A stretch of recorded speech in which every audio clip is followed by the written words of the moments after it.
Hey, welcome to Think Thursday from the Alcohol Minimalist Podcast. Think Thursday is all about your beautiful, brilliant human brain. We're talking neuroscience. We're talking behavior change. We are talking about your mindset. Are you ready to get started? Let's go. Hey, it's Molly, and if you listen to this week's episode on Monday, you know that I am out of town and taking some well-deserved time off, I think. Listen, I on Monday we revisited the very first episode of this podcast, Breaking the Bottle Legacy, and I enjoyed it so much I decided that it would be fun to go revisit the very first episode of Think Thursday today on Thursday. I love listening to this again. It just reminds me of how much I enjoy Think Thursdays and how excited I was in terms of just tackling something new and really diving deep into neuroscience and mindset. I know many of you get a lot out of these Thursday episodes. I get a lot of positive feedback, which I so appreciate. If you have an idea for Think Thursday, I would love to have you share that with me. Email me, molly@mollywatts.com, and I will see you on Monday. Hey there, and welcome to Think Thursday, the newest series from the Alcohol Minimalist Podcast. I'm Molly Watts, founder of Alcohol Minimalist, and I am so excited to be kicking off this new Thursday edition of the podcast. We are going to dive deep into the fascinating world of our beautiful, brilliant human brains. We're going to be talking all about mindset, about brain health, about neuroscience, and how all of these things go into really behavior change. Because at the end of the day, it's what we do or that what we don't do in our lives that really determines the results that we have. And that's kind of what I want to talk about here on Thursdays. I want to talk about our brains. These are going to be short episodes. They are 10 to 12 minutes and really designed to help us take brain science or brain understanding, that brain of ours, to a deeper level.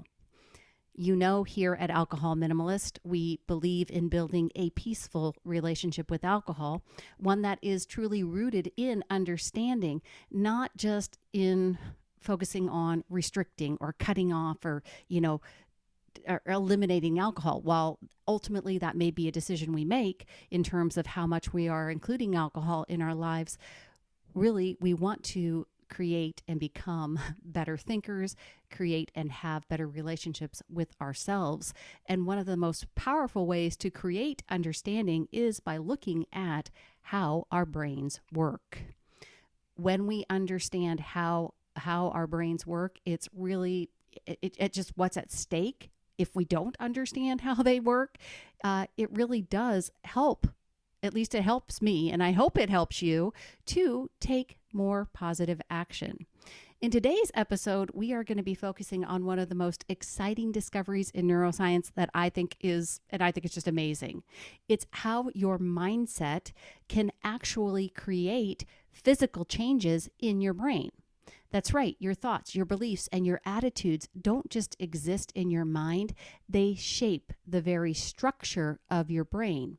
And we're going to talk about how that plays a massive role in behavior change, especially when it comes to drinking or other habits that are no longer serving you. So grab your favorite drink.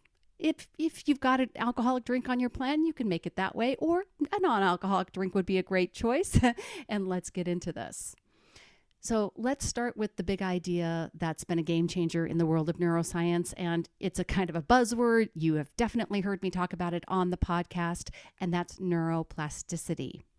This is the brain's ability to reorganize itself, to form new connections and pathways in response to experiences, to learning, and yes, to your thoughts. For years, people believed that once you reached adulthood, right, that your brain was pretty much done growing, done changing, fixed. But we now know that that is not true. In fact, your brain is constantly changing, literally reshaping itself based on what you do and what you think. Here's where it gets interesting. Your mindset plays a key role in how your brain rewires itself. Mindset isn't just a mental attitude. It has a physical impact on the structure of your brain. And that means that the way you think about your behavior, about your habits, and about your ability to change, it actually has a direct influence on whether or not you're able to make those changes stick. Now, let me explain this in a way that maybe connects back to habits. Think about a habit like drinking a glass of wine at the end of a long day. Every time you reach for that glass, you are literally strengthening a particular pathway in your brain. A connection is being made between stress and an automatic response like pouring a drink. It's like walking down the same path through a field over and over until you've worn a deep groove. But here's the good news. Your brain isn't locked into that pattern forever. With the right mindset, you can start to create new grooves, new pathways that lead to different behaviors. This is where a growth mindset comes into play. When you believe that you can change, that your abilities and behaviors aren't fixed, you are more likely to actually make those changes. That belief opens the door for your brain to rewire itself, to form new pathways that support new habits. On the other hand, a fixed mindset, where you believe things like, I will always struggle with alcohol, or this is just who I am, can literally limit your brain's ability to adapt. It's like closing the door on neuroplasticity, and it traps you into your old patterns. So how does this work on a physical level? What's actually happening in your brain when you adopt a growth mindset? Every time you engage in a new way of thinking or behaving, your brain forms new neural connections. Think of it like this. You've probably heard this before. Neurons that fire together, wire together. If you consistently think, I'm capable of changing my drinking habits, those neurons start wiring together to support that belief. You're reinforcing that new pathway every time you repeat that thought or act on it in a positive way. Over time, this leads to physical changes in your brain. The old pathways, the ones tied to automatic drinking, for example, start to weaken. They're like that old path in the field that we just talked about. If you stop walking it every day, the grass starts to grow back, right? And the path becomes less defined. Meanwhile, the new pathway, tied to your growth mindset, gets stronger and easier to follow. This process actually has a scientific name. It's called synaptic pruning, and it's one of the ways that your brain optimizes itself for the behaviors that you reinforce. The more you practice a new behavior or mindset, the more your brain rewires itself to make that behavior easier. And that's what creates lasting change, right? When behavior gets easier, we're more committed to doing it. It's not about forcing yourself to resist the old habit. You're not white-knuckling it and gritting your way through. It's about gradually building a brain that naturally supports the new habits, the new you. And I really want you to let that sink in for a second. The way you think physically changes your brain. That's a powerful concept. It means you're not stuck. Your brain is adaptable, dynamic, and it responds to how you think and how you act. And that means you can change your relationship with alcohol or any habit that doesn't serve you by changing the way you think about it. So let's talk about what this actually means for behavior change. How do you go from understanding that mindset rewires the brain to using that knowledge to reshape your habits? First, it's definitely about shifting your internal dialogue. If you catch yourself thinking, I can't stop drinking after one glass, or I'll always be a daily drinker, that's a sign that you're operating from a fixed mindset. These thoughts are reinforcing the old pathways in your brain, the ones that are tied to your old drinking habits.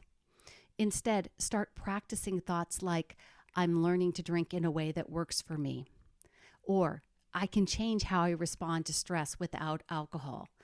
People that know me, people that have worked with me, they know that one of the thoughts that I practiced all the time in the beginning was, I'm learning to be someone who desires alcohol less. Now, these thoughts might feel awkward. They may even feel untrue at first, and that's totally okay. Every time you repeat them, you're giving your brain a chance to build new connections. You're literally rewiring yourself for success. Secondly, you're going to reinforce these new thought patterns with small, consistent actions. I talk about it all the time. Small steps lead to big wins. For example, if you're trying to drink less, we're going to set a doable drink plan, right? We're going to we're going to look for a chance for continuous improvement, maybe one drink on one night less, right? That small win reinforces the new pathway that you're building, and the more you repeat it, the stronger that pathway becomes. And don't forget, self-compassion plays a role here. Changing your brain and your habits takes time, and there will be moments when you fall back into old patterns. That's normal. What matters is how you respond in those moments. Instead of beating yourself up, use it as an opportunity to strengthen that growth mindset. Remind yourself that off-plan drinks are a part of the process. The struggle is an important part of the learning, and that you are still on the path to creating sustainable change. All right, before we wrap up, I want to give you a practical takeaway for this week, something you can start using right away to tap into your brain's natural ability to change. Here's your challenge. For the next 7 days, I want you to practice shifting just one thought pattern. Pick one area where you feel stuck, whether it's around drinking, stress, eating, who knows, anything. And notice what fixed mindset beliefs you might be holding on to. Maybe it's, I need a drink to relax. Or it's, I will never be able to cut back. Or it's, I am someone who likes to eat chips, whatever it is. Once you've identified that thought, practice replacing it with a growth mindset belief. Something like, I'm learning how to unwind without alcohol. Or, I'm getting better at managing stress in healthy ways. It doesn't have to feel 100% true. The point is you want to start laying the foundation for that new neural pathway. And if you can, take one small action to reinforce that new belief. Maybe that's skipping that one drink one night, or maybe it's trying a new relaxation technique. Remember, the more you practice, the more your brain will rewire itself to support your new habits. All right, that's it for today, for this very first inaugural episode of Think Thursday. I hope this gave you a fresh perspective on how mindset isn't just about positive thinking. It's about physically changing the structure of your brain to support the life that you want to live. If you enjoyed this episode, I would love for you to subscribe, share it with a friend. Hey, leave a review wherever you're listening. And if you want to check out more on alcoholminimalist.com, you can find all sorts of free resources and, of course, my courses and coaching programs. Remember, change is not just possible, it's literally wired into your brain. You've got everything you need to create the changes you want. Until next time, keep challenging your mindset and let your brain do the rest. I'll see you next Thursday.